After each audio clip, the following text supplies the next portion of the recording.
Hi, thank you for tuning in today. I'll be giving a brief overview of investment accounts for beginners. So what are investment accounts? Basically, they are financial accounts that allow you to buy, hold, and sell investments like stocks, bonds, mutual funds, and exchange-traded funds, also known as ETFs. And these accounts can help individuals grow their wealth, save for retirement, or reach other financial goals. There are many types of investment accounts, but I'll be going over four main types, and these include taxable brokerage accounts, retirement accounts, education savings accounts, and health savings accounts, also known as HSAs. So first, let's dive a little bit deeper into what taxable brokerage accounts are. Taxable brokerage accounts are standard investment accounts that do not have any tax advantage benefits. As such, any gains, dividends, or interests are taxed as they occur, and capital gains tax do apply when you end up selling your asset for a profit. Advantages of these accounts include no contribution limits or withdrawal restrictions, which lead to great flexibility. Now let's talk about retirement accounts. So retirement accounts can be divided into whether they're an individual account or an employer-sponsored account. So individual retirement accounts, also known as IRAs, are commonly in the form of a traditional IRA versus a Roth IRA. Meanwhile, employer-sponsored accounts are commonly in the form of 401k or a 403b. For traditional IRAs, contributions are tax deductible, which means they are taken out of your pre-tax dollars, which reduces your taxable income now, but any withdrawals that you make future in retirement are taxed as ordinary income. Meanwhile, for Roth IRAs, contributions are made with after-tax dollars, so any qualified withdrawals you make in the future are tax-free.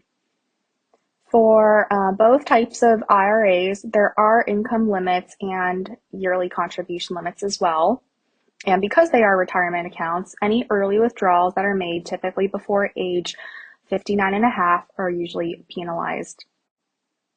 Employer-sponsored accounts are most commonly 401ks or 403bs. 401ks are offered by many private employers, and many of these employers do match contributions, and these contributions are often pre-tax dollars. A 403b plan is available to employees of public schools, certain charities, as well as other tax-exempt organizations. Let's move on to talking briefly about education savings accounts. 529 plans are an example of an education savings account, and these are tax advantage accounts for educational expenses, which are typically college, but sometimes as well for K-12 expenses. Contributions are not federally tax deductible, but any earnings grow tax-free, and withdrawals are tax-free as well, as long as they are used for qualified education expenses. Covertal education savings accounts, or ESAs, are similar, but they do have a lower contribution limit. Finally, let's talk about health savings accounts, also known as HSAs. HSAs are for individuals with high deductible health insurance plans, and contributions are tax deductible. They grow tax-free, and they can also be withdrawn tax-free as long as they are used for qualified medical expenses. As such, they are known as being triple tax advantaged, and unused funds do roll over each year. In addition, after age 65, withdrawals for non-medical expenses are penalty-free, although they are taxed as income.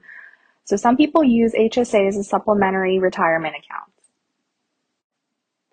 So how do you choose which investment account type is right for you?